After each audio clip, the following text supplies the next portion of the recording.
Solving the Korean Problem, February 5th, 2002.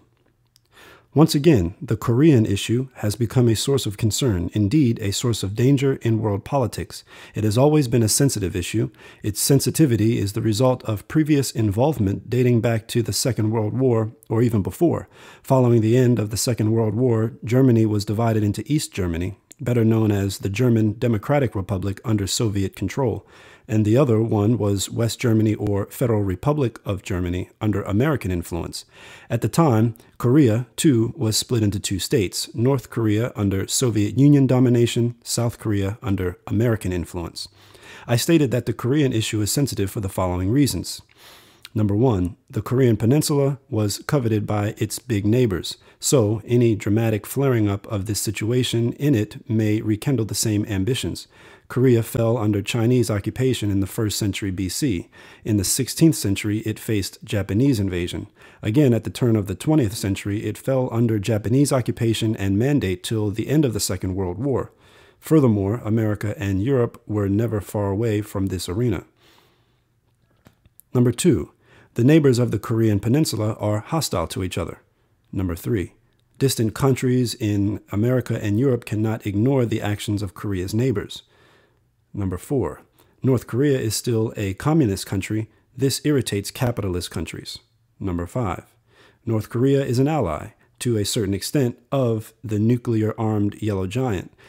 Its positions must be taken fully into account in case of hot friction with North Korea.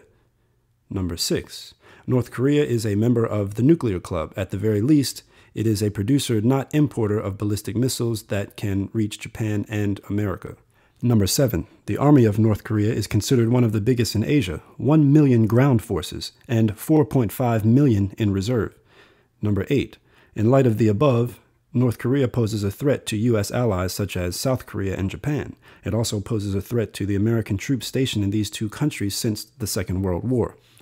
Any threat to South Korea from north of Korea or its allies is a threat to the 40,000 American troops stationed there. Number 10. Similarly, any threat Japan faces is also a threat to the American armies there.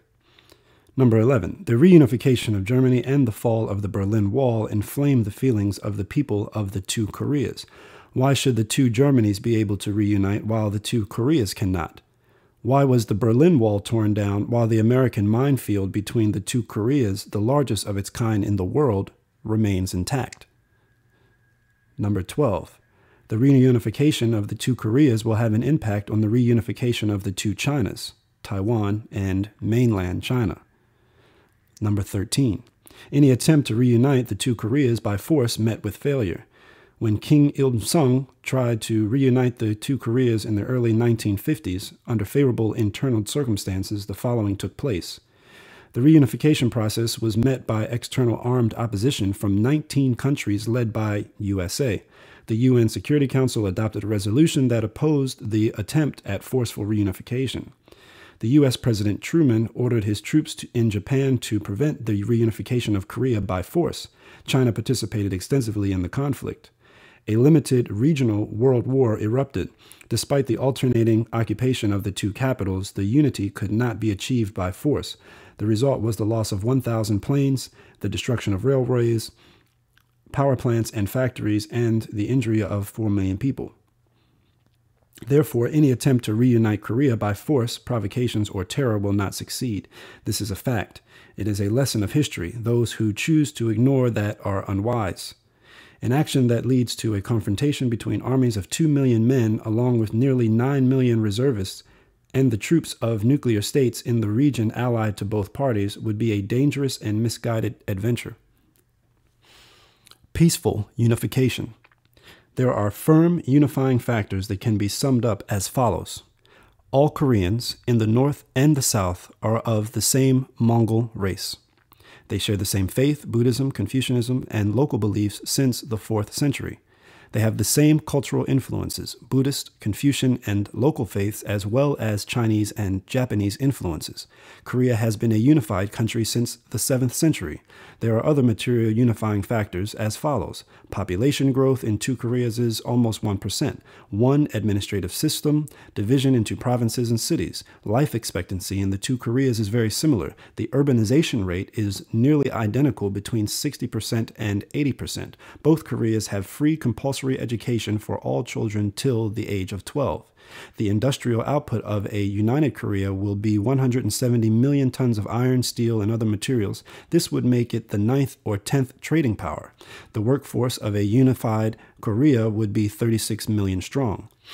Integration and complementarily will be achieved in the energy sector. Currently, 40% of the energy in the South comes from nuclear sources, while 66% of the North's energy is hydroelectric. The latter provides only 2% of the South's energy. There is only one nuclear power plant in the North. This peaceful, reunified country will have 8 to 10 major seaports. Each separate state has only 4 seaports. Reunified Korea would have 100,000 kilometers of roads and railways and nearly 2,000 kilometers of river routes in the north. It would have nearly 1,000 institutes of higher education. 40% of the budget currently devoted to military spending due to the confrontation between two parties will be saved. North Korea, under the rule of Kim Jong-il, is more open and flexible. All conferences for the reunification of the two Koreas held under the auspices or tutelage of others have failed. All wars of reunification where others took part have met the same fate. The leaders of the two Koreas did not meet for 55 years. When they finally met in 2000, they declared, "Both the North and the South have agreed to solve the question of reunification independently and through joint efforts of the Korean people, the sole master of its country."